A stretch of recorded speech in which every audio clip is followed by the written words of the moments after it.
la cual se regocijaron por la consolación. Imagínense ustedes, esta gente le estaba tratando de poner una carga encima de que tenían que judaizar, tenían que guardar la ley, tenían que circuncidarse, y ahora de repente la carta, gloria a Dios. Y fíjense la humildad de esta gente que recibe esa carta con tanta seriedad, con tanto regocijo, con tanta alegría, al mismo tiempo que considerando con mucha seriedad las palabras de los apóstoles. Y también la humildad de Bernabé y Pablo, que deciden ir a Jerusalén para enfrentar esto y resolver este problema, para que hubiese armonía en la iglesia del Señor. Los problemas hay que dialogarlos y llegar a acuerdos. Bueno, y Judas y Silas, como ellos también eran profetas, consolaron y confirmaron a los hermanos con abundancia de palabras. Eran dos hombres a través de los cuales Dios también hablaba, Dios daba palabra, consolaban y fortalecían a la iglesia. No los amenazaban, ni los señalaban, ni los condenaban. Los consolaban, los levantaban y los fortalecían en el Señor. Para eso es la palabra de Dios y la palabra profética. Y pasando algún tiempo allí, fueron despedidos en paz por los hermanos para volver a aquellos que los habían enviado. Mas a Silas le pareció bien el quedarse allí. Silas consideró la posibilidad de quedarse con los hermanos allá en Antioquía porque sentía que él podía ser de utilidad. Y Pablo y Bernabé continuaron en Antioquía enseñando la palabra del Señor y anunciando el evangelio con otros muchos. No eran ellos los únicos que estaban ministrando, otros ministros locales estaban ministrando, estaban afectando a esa ciudad de Antioquía. Antioquía era la capital, era la ciudad principal de esta región.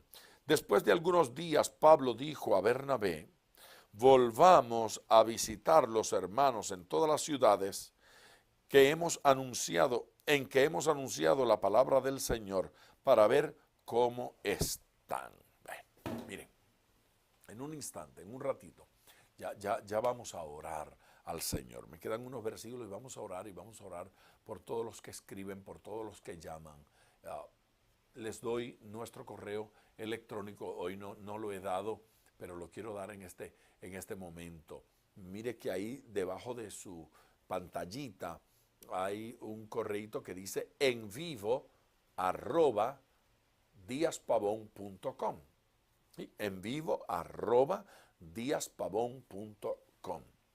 Ahí me puede escribir en este momento y registraremos su petición, registraremos sus comentarios, vamos a dar respuestas y vamos a orar por cada una de esas peticiones. Mañana a las 5 de la mañana me uno con un grupo para interceder, para orar a Dios, para clamar al Señor.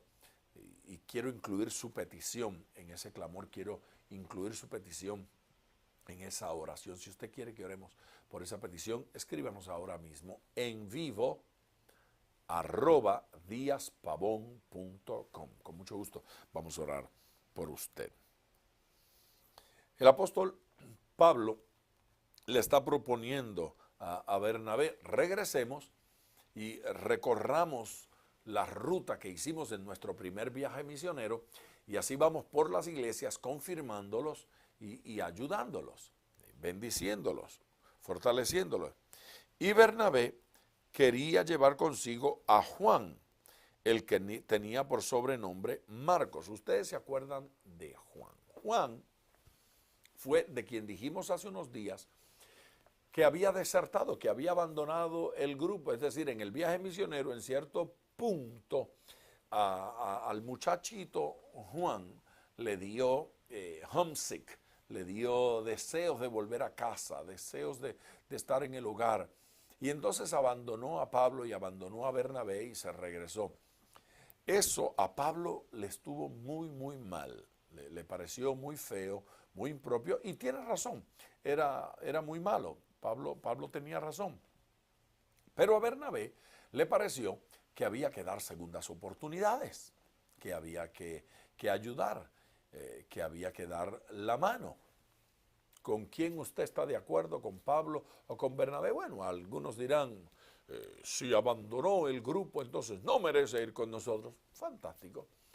Usted está de acuerdo con el apóstol Pablo. Hay otros que como Bernabé, se especializaba en agarrar al caído. Total, a Pablo lo había agarrado cuando nadie lo quería, cuando nadie lo escuchaba, y Bernabé lo tomó con él y lo llevó. Bernabé fue quien lo llevó a Jerusalén y se lo presentó a los apóstoles y le dijo a los hermanos, no tengan miedo, él está convertido de verdad. Así es que de alguna manera fue su mentor, lo enseñó, lo llevó hasta que Pablo, con sus dones y capacidades espirituales, se destacó todavía más que Bernabé.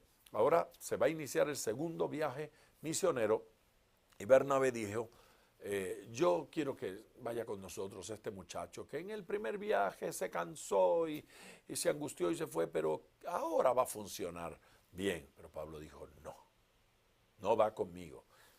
Mire el verso 38. Pero a Pablo no le parecía bien llevar consigo al que se había apartado de ellos desde Panfilia y no había ido con ellos a la obra. Solo una partecita, no había seguido. Cuando la cosa se puso intensa, Pablo lo que está diciendo, oye, no eras tú el único que tenías ganas de regresar a la casa, yo también. Pero nos aguantamos y seguimos adelante en el proceso, en la tarea que Dios nos había encargado. Entonces a Pablo le parece que no lo deben llevar. A Bernabé que sí se le debe dar una segunda oportunidad. Y hubo tal desacuerdo, no pudieron llegar a un acuerdo en cuanto a Juan, no en cuanto a doctrina, no en cuanto a vida, no en cuanto a santidad, sino en cuanto al tema de Juan. ¿Cuál debía ser la reprimenda que recibiera Juan? Bernabé dijo, llevémoslo con nosotros y ayudémoslo. Pablo dijo, no, de ninguna manera. Y hubo tal desacuerdo entre ellos que se separaron el uno del otro. Se separaron. No podemos llegar a un acuerdo. Bueno, la Biblia dice claramente, ¿podrán caminar dos juntos si no se pusieren de acuerdo? La respuesta es no, no pueden caminar dos juntos si no se pusieren de acuerdo. Es necesario llegar a un acuerdo para poder caminar juntos. Se separaron el uno del otro. Bernabé, tomando a Marcos, que es Juan Marcos, navegó a Chipre. Bernabé agarró al muchacho Juan Marcos y dijo, yo me lo llevo conmigo. Y navegó a Chipre. Y Pablo, escogiendo a Silas se había quedado en Antioquía ministrando, y Pablo lo tomó con él a Silas, se convirtió Silas en un discípulo, en un compañero de ministerio de Pablo. Escogiendo a Silas, salió encomendado, y esto es importante, por los hermanos a la gracia del Señor. La iglesia apoyó a Pablo en su viaje. Eso no dice que no apoyaron a Bernabé, ¿eh? Y pasó por Siria y Cilicia, confirmando a los hermanos que eran dos regiones que funcionaban en una unidad gubernamental, estaban administradas por una misma persona y cuya ciudad principal era Antioquía. Ahora se va con Silas, que lo vamos a ver a Silas con Pablo todavía más adelante y escribiéndole cartas y compartiendo con él. Pero es interesante, Bernabé se lleva a Juan Marcos y este Juan Marcos, a quien se lleva Bernabé, reaparece en escena. Bernabé aparece otra vez en escena en labios de Pablo, Pablo hablando del carácter de Bernabé, hablando muy bien de Bernabé. Pero además, Juan Marcos reaparece en escena de varias formas. En primer lugar, porque después que termina este recorrido con Bernabé, aparentemente se siente reconfortado, fortalecido. Bernabé ha hecho un trabajo lindo con Juan Marcos y Juan Marcos se une entonces al equipo del apóstol Pedro y viaja con Pedro y trabaja con Pedro a tal grado que el mismo Pablo le parece simpático el trabajo de Juan Marcos.